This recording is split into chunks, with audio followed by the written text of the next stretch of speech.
Les invito a ir a Efesios capítulo 6, mirar los versos 10 y 11, que dice de la siguiente manera: por lo demás, hermanos míos, fortaleceos en el Señor y en el poder de su fuerza, vestíos de toda la armadura de Dios, para que podáis estar firmes contra las acechanzas del diablo. Me detengo ahí porque en ese verso 10 dice por lo demás. Y ese por lo demás, usted recordará que viene atado a todo lo que el libro de Efesios viene diciendo. Mira lo que Cristo hizo por nosotros, cómo nos dio vida, cómo su sangre nos limpia de pecado, cómo al creer en Él y aceptarlo pasamos de muerte a vida, nos posiciona, nos da posición ¿dónde? En los cielos, ¿verdad? Así mismo lo dice, que Él está sentado a la diestra y allí nos posiciona a nosotros y tenemos que acceso al trono de la gracia y allí hallamos misericordia y oportuno socorro. Y viene hablando todo esto, pero hay una parte que en estudios anteriores la pasamos por encima bastante bosquejadamente, y es que yo les había dicho que el libro de Efesios en el Nuevo Testamento se conoce como el libro de los pies. ¿Y por qué se conoce como el libro de los pies? Porque es el libro que habla de ¿qué?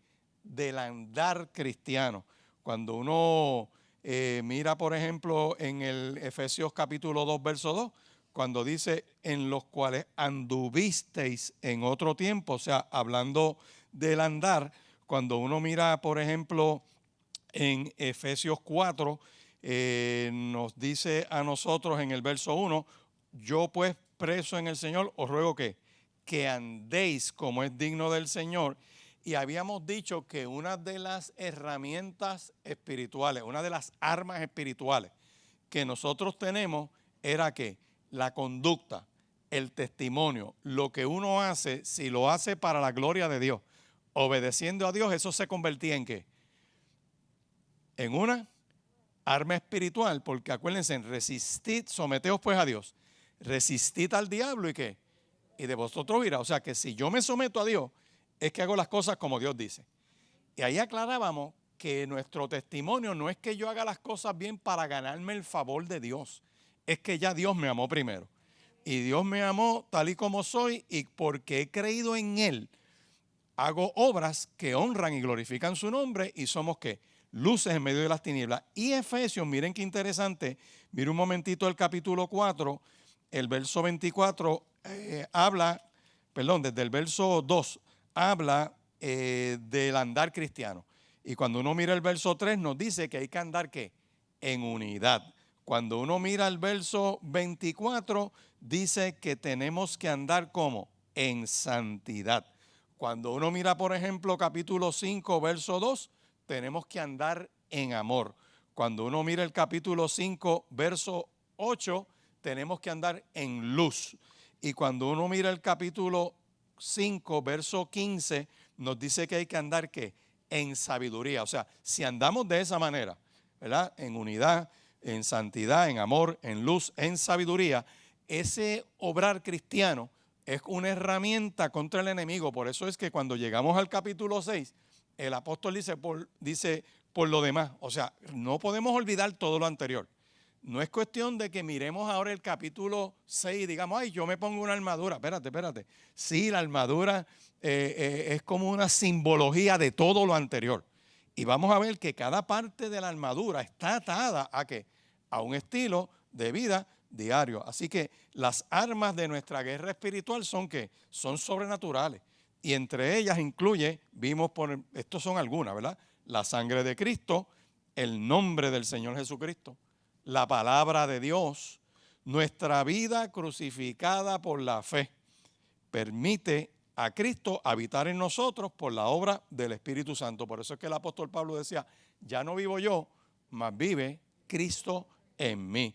Ahora, vamos a considerar Efesios 6:10 que nos dice, por lo demás, amados míos, fortaleceos en el Señor y en el poder de su fuerza. Y la pregunta que yo les pongo ahí es, ¿cómo es posible que podamos ¿qué? Fortalecernos en el Señor? ¿Cómo nosotros vamos a fortalecernos en el Señor? Siempre estamos buscando la manera de hacerlo, pero es posible. Y si le pongo una frase ahí que dice, ¿por la obra de quién? Por la obra de Cristo. O sea, es posible hacerlo, es posible que yo me fortalezca porque ya Cristo hizo. No es que yo pueda hacer, que yo pueda generar.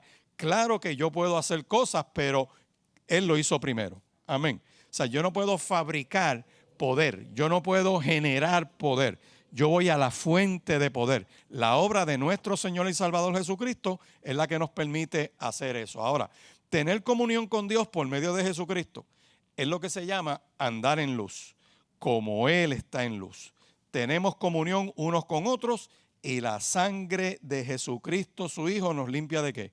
De todo pecado. Y le pongo Primera de Juan, capítulo 1 y verso 7. La sangre de Cristo nos limpia de pecado. También purifica nuestras conciencias de obras muertas. Obras muertas son, lo pongo en paréntesis, las viejas leyes. O sea, yo no tengo que hacer cosas buenas para convencer a Dios de que me ame, sino que ya Dios me amó primero. Y produce algo más, esa operación de Dios en nosotros, el deseo de servirle al Dios vivo. Todo eso está en Hebreos capítulo 9 y verso 14. Y recordarán de los profetas que decían, mire, usted tenía la ley escrita en piedra y era como una cuestión externa. La ley como que me confrontaba y me daba y yo trataba de cumplirla.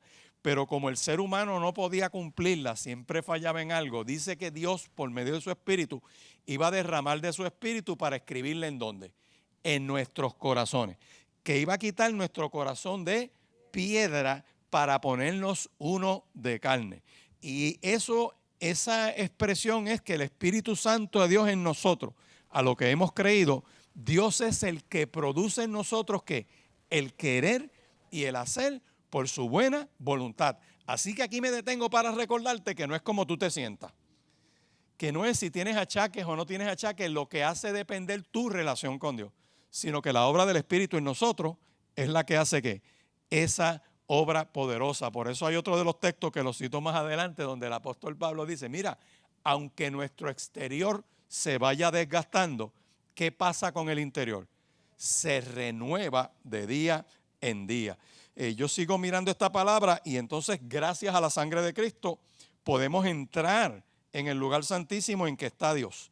Por el fresco, nuevo y vivo camino que Cristo nos abrió a través del velo, o sea, a través de su cuerpo. Y eso está en Hebreos capítulo 10, versos 19 y 20, que dice, así que hermanos, teniendo libertad para entrar en el lugar santísimo por la sangre de Jesucristo, por el camino nuevo y vivo que Él nos abrió a través del velo, esto es, de su carne. Y lo hemos dicho varias veces y lo tenemos que repetir porque no nos podemos olvidar que ese acceso no es por mérito, ese acceso no es por lo bien que lo estamos haciendo, sino por la obra de nuestro Señor y Salvador Jesucristo en nuestro lugar y a nuestro favor. Y estoy poniendo esta primera parte para ver cómo es posible, ¿verdad?, que podamos fortalecernos en el Señor, y es por lo que Cristo ha hecho.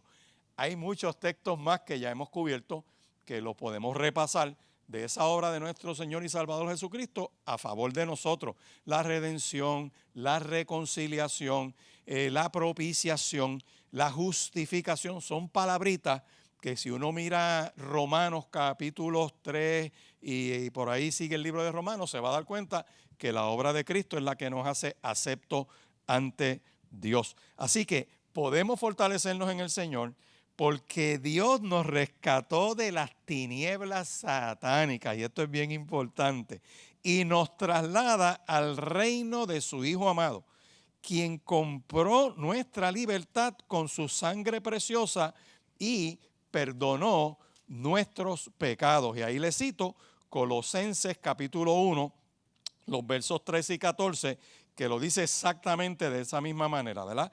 El cual nos ha trasladado de la potestad de las tinieblas, o sea, de la autoridad que tenía el enemigo sobre nosotros, y trasladado al reino de su amado Hijo, en quien tenemos redención por su sangre, ¿el perdón de qué? El perdón de pecado. Así que esa obra de Dios es la que nos rescata. Dios sale a nuestro encuentro por medio de nuestro Señor y Salvador Jesucristo. Y quiero recordarle que una de las cosas que distingue al cristianismo precisamente es que Dios sale al encuentro del ser humano por medio de Cristo. Dios se encarna en Cristo, ¿para qué? para darle al ser humano la oportunidad de redención y de salvación.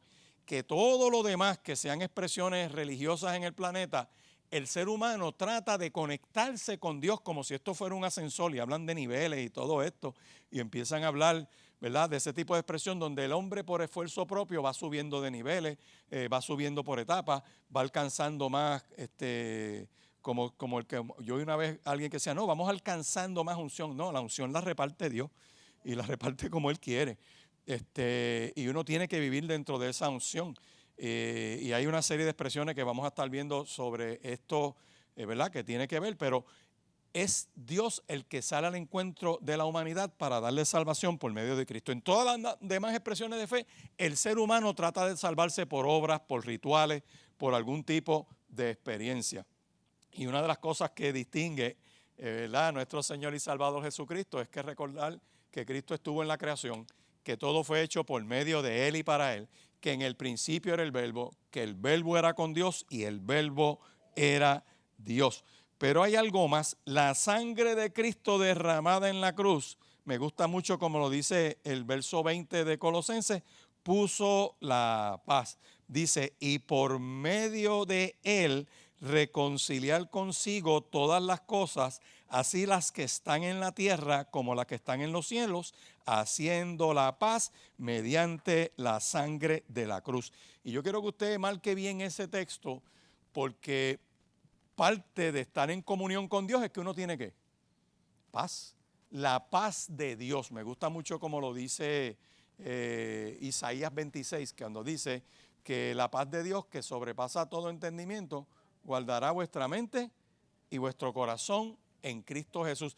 Y precisamente en las guerras espirituales que uno necesita tener paz, ¿verdad? Y tener la paz de Dios, que Dios te afirma que está contigo, que no importa lo que tú veas, no importa lo que tú estés pasando, Él es el que obra contra el enemigo. O sea, no soy yo que tengo fuerza para enfrentarlo. Ninguno de nosotros por fuerza propia puede enfrentarlo. Es la obra de Cristo en mí. Por eso es que Pablo dice, mira, por ejemplo, perseguidos pero no desamparados, derribados pero no destruidos, en apuros, más no que angustiados. Ven acá, pero perseguido. ¿Puede un cristiano ser perseguido? Pero Cristo está contigo. Puedes estar derribado. Puedes tener una temporada donde te vayas para el piso. Puedes tener una temporada donde sientas esa parte de sentir, porque estamos a veces en un evangelio sensorial, de como yo me siento, es como, pastor, qué palabra tremenda, qué bendición, esa adoración, mire, se me pararon los pelos.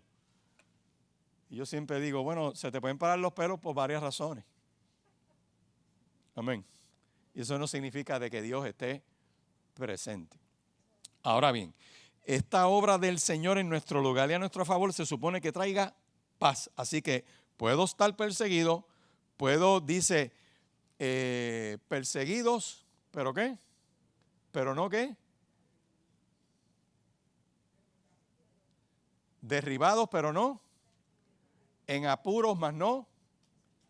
Pero hay una parte que me dice que no estoy desamparado. O sea, Dios nunca te desampara. Y una de las expresiones del Salmo 121, una vez que hablábamos en un grupo de pastores y hermanos, recuerdo que trajeron un hombre con trascendencia judía. Y cuando nos explica ese Salmo 121, wow, nos impactó, porque decía, el Dios de nosotros, cuando dice, no se adormecerá ni dormirá, ¿qué? El que guarda a Israel, cuando Él nos dice, mira, lo que pasa es que Dios ni se duerme ni toma siestas. O sea, no es un Dios que está desconectado. Los ojos de Dios recorren toda la tierra.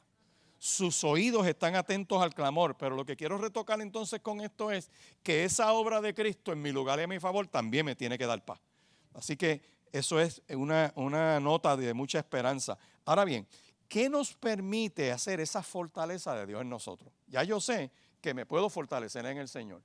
Ya yo sé que es por la obra de Cristo en nuestro lugar y a nuestro ¿qué? Y a nuestro favor. Ahora, ¿qué nosotros podemos hacer? Vaya a Colosenses capítulo 1 y mire por favor cómo el apóstol, y quiero que vaya mirando en todas estas epístolas pastorales, la oración es bien importante.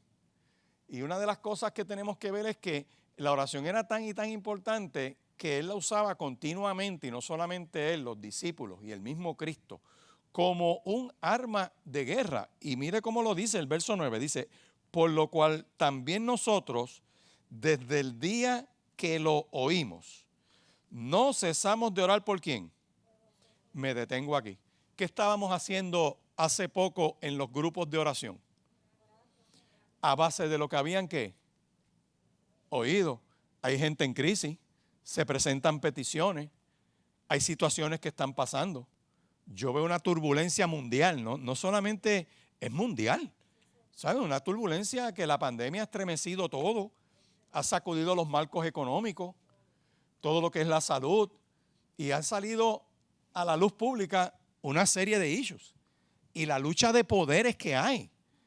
Usted mira la lucha de poderes, yo miro el poder económico peleando ¿contra qué? Con la salud. Y una de las cosas que yo siempre decía, y lo digo con mucho respeto, para mí, en cierto sentido, la salud se convirtió hasta en un negocio. ¿Verdad? Y pues hay planes médicos y todo ese tipo de cosas, pero quien toma las decisiones no son los médicos, son gente que deciden si te cubren o no te cubren un procedimiento. Gente que, entonces la decisión es económica, no me digas que la decisión es en base a la medicina. Y cuando trascienden los escándalos de planes de estos de salud que desvían dinero y en vez de usarlo para la gente lo ponen en campañas políticas y lo ponen en una serie de cosas y uno dice, Dios mío, entonces, ¿de qué es lo que estamos hablando? Hay otra cosa más, es bueno los planes médicos, gloria a Dios por los planes médicos, quisiera que todo el mundo pudiera tener plan médico, pero el mejor plan médico, ¿quién lo tiene? La iglesia. Y ese plan médico es una tarjetita que dice Isaías 53, herido por nuestras rebeliones, molido por nuestros pecados, el castigo de nuestra paz fue sobre él, por sus llagas fuimos curados. Y tiene unas letritas pequeñas abajo que dicen Santiago capítulo 5, está alguno enfermo, llame a los ancianos de la iglesia, oren por él y únjanle con aceite en el nombre del Señor y la oración de fe sanará ¿a quién? Pues tenemos que regresar a la oración. Y por eso es que una de las cosas que enfatizamos es que acuérdense que la autoridad fue dada ¿a quién? A la iglesia. No fue dada a unos líderes en particular. La autoridad es dada a la iglesia, que es el cuerpo. ¿Y es el cuerpo de quién? Y está investida ¿con qué? Con la autoridad y poder del Espíritu Santo. Así que la iglesia tiene que ejercer. Así que una de las cosas que yo miro aquí en Colosenses capítulo 1 y verso 9 es que tenemos que orar por los demás. Y no solamente eso, constantemente está la alerta a lo que está pasando, porque dice, desde el día que lo vimos, no cesamos de orar por ¿quién? Por vosotros y de pedir que seáis llenos. Y ahí empieza una serie de cosas que vamos a ver ahora. Pero quiero aclarar un punto interesante. No sé si han oído a veces la crítica que dice que nosotros no podemos interceder por gente, que eso es obra de Cristo. ¿Han oído eso? Pues lo dicen en algunos sectores y eso lo dicen como para quitarle la motivación a la gente de orar los unos por los otros. Este grupo hace exactamente lo que dice ese texto. Que escuchamos lo que está pasando y cada vez que nos reunimos o cada vez que nos acordamos, porque no podemos decir todos los días, ¿verdad? Digo, quien tenga todos los días amén y gloria a Dios, pero cada vez que me acuerdo de vosotros, como le dicen a Timoteo, traigo a memoria la fe no fingida que hay en ti, y antes de eso dice, y me acuerdo y oro para que Dios te llene. O sea, las veces que me acuerdo de ti, oro. Y en otra ocasión anterior que decíamos, que si un día tú te levantas pensando en alguien, ¿qué está haciendo el Espíritu? Exactamente esto, te estás acordando de alguien y el llamado entonces es ¿a qué? A interceder por lo que esté pasando. Yo les compartí el testimonio, pero se lo repito para aquellos que no lo escucharon. Hace unos años atrás, era una noche, yo estaba durmiendo y de momento, desde esas veces que tú estás durmiendo, pero estás despierto. O sea, tú estás durmiendo, pero tu espíritu está ahí activo. Y yo sentía como si yo fuera una avellana y me estuvieran dando con el alicate para romperme. O sea, yo sentía como que algo me quería oprimir, pero no podía. O sea, yo estaba protegido, pero sentía la presión. Y era como algo terrible. Y recuerdo ese día, pues oré y al rato me quedo dormido, pero al tiempo me encuentro con un pastor que ya partió con el Señor, se llamaba Teddy Santa, pastoreaba la iglesia bautista en el barrio Toita de Calley. Y Teddy me dice, escribano, ¿qué te estaba pasando el día tal? Y yo le digo, muchacho, mira lo que me pasó, y le doy más o menos este testimonio. Y me dice, porque el Señor me levantó y yo tuve que levantarme a orar específicamente por ti. ¿Qué estaba pasando en el mundo espiritual? Pues había una opresión, había algo, pero ¿qué hace Dios? Levanta a alguien del cuerpo, ¿para qué? Por eso es bien importante lo que nosotros estamos haciendo. ¿Por qué razón? Porque desde que sepamos lo que esté pasando, desde que leas noticias que te llamen la atención, mire ahora mismo, yo lo miro y lo vamos a ver ya mismo en las artimañas del enemigo, pero como el enemigo se está metiendo para destruir la niñez, obsérvelo.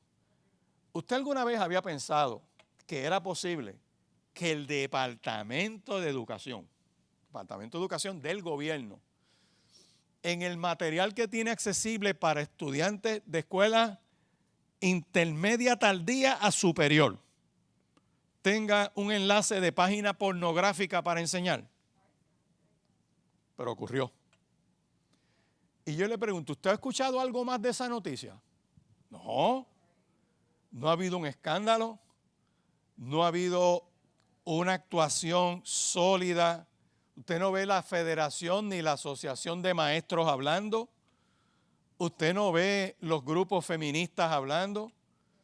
Usted no ve los líderes políticos que van a elección hablando. Usted ve la prensa minimizando eso, que lo cubrieron en un programa de televisión. Y si usted mira bien, yo tengo la grabación, el interactor que está presentando la noticia la justificó. No, eso es un ups. Eso ocurrió, lo sacaron rápido de la página y empezó con todo ese discurso. Yo lo que miro es la obra de ¿quién? De Satanás. No es carne y sangre, es principados, potestades, huestes espirituales de maldad, demonios y malicia. Así que, ¿qué se supone que nosotros hagamos cuando escuchamos eso? Orar. Que Dios exponga. Que Dios elimine eso. Que Dios levante a alguien. Otro que denuncie, otro que sienta en el espíritu lo mismo que sintió David cuando llega al campamento y escucha a Goliat hablando y la unción que hay en él, como Dios lo marcó, el espíritu de Dios sobre él es lo que lo ayuda a identificar la voz de los gigantes. Sobre Puerto Rico hay muchos gigantes caminando, o por lo menos muchas voces de gigantes caminando. Narcotráfico, abuso de niños, violencia, entre otros, corrupción. La corrupción ya es algo tan normal. Robar es tan natural que la gente se acostumbró. Y yo les di el ejemplito el otro día. Dieron la oportunidad del programa de desempleo para que la gente solicitara y miles de personas empezaron a hacerlo. Quizás algunos pocos desorientados, pero muchos que lo hicieron y lo hicieron tan mal y con tanta maldad, para que usted vea cómo es la corrupción, que necesitan un documento falso para ir a cambiar el cheque. Amén. ¿Quién opera detrás de eso? Mamón, Dios de la riqueza, Satanás en una de sus manifestaciones. Pero vuelva a Colosenses capítulo 1, verso 9. Repaso que es bien importante lo que estamos haciendo en esta experiencia. No solamente oramos para pedir ¿qué? Que sean llenos del conocimiento de su voluntad, que es lo que Dios quiere hacer, relacionarnos con lo que Dios quiere hacer. Conocimiento de su voluntad no es almacenar conocimiento desde el punto de vista de tener, por ejemplo, un librito de la armadura de Dios en la cabeza. No es eso. Conocimiento es relación. Conocimiento es tener cercanía de lo que Dios quiere. Y dice más, en toda sabiduría e inteligencia espiritual. ¿Por qué? Porque hay una manera de hacer las cosas desde el punto de vista espiritual, de cómo Dios pide.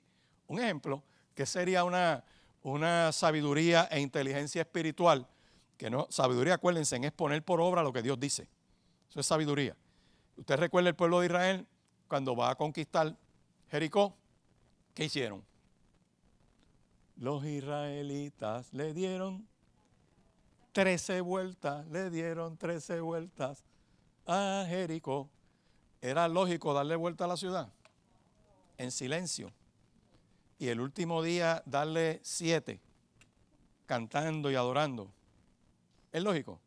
Pero ahí hay sabiduría e inteligencia espiritual. O sea, yo obedezco lo que Dios dice y tiene un impacto, trasciende.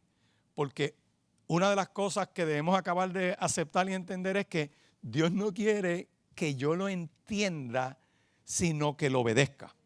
O aunque entienda parte, por así decir, vamos, no es que no entienda, sino que aunque entienda parte, no lo puedo entender todo, porque el día que entendamos todo, somos iguales a ¿quién? A Dios. Hay cosas que no vamos a entender. Yo quizá le doy gloria a Dios porque en ese evento de Jericó no había un grupo hispano. Porque si llega a haber un grupo hispano, dice, pero ¿y por qué darle la vuelta a esa muralla? Pero gloria a Dios que no estábamos allí y hubo un grupo que obedeció. Así que sabiduría e inteligencia espiritual. Verso 10, ¿para qué? Para hacer las cosas como son dignas de Dios. Para que podamos agradarlo en qué, en todo. Para que podamos ¿qué? Llevar fruto en qué. O sea que puede haber buena obra y no necesariamente ¿qué?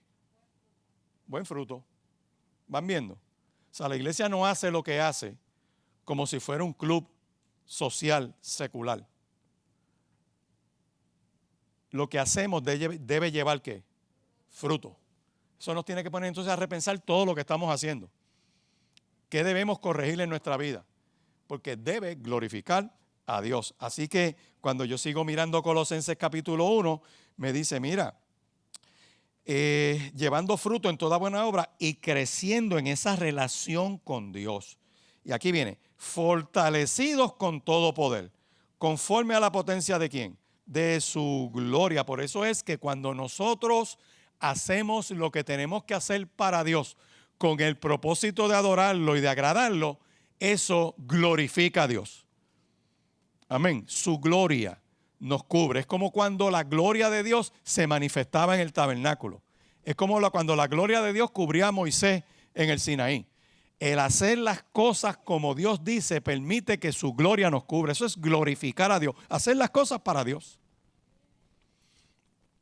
Pero hay algo interesante, por eso le pongo al final de la primera página, el párrafo dice que conforme a Colosenses 1, 9 al 12, y le pongo ahí, podemos que yo puedo andar como es digno de Dios, puedo agradarle en todo, puedo llevar fruto en toda buena obra, puedo crecer en el conocimiento de Él, puedo fortalecerme con todo poder. Por eso es que decía Hechos capítulo 1, cuando el Señor le dice, vayan a Jerusalén y esperen, porque recibiréis y me seréis.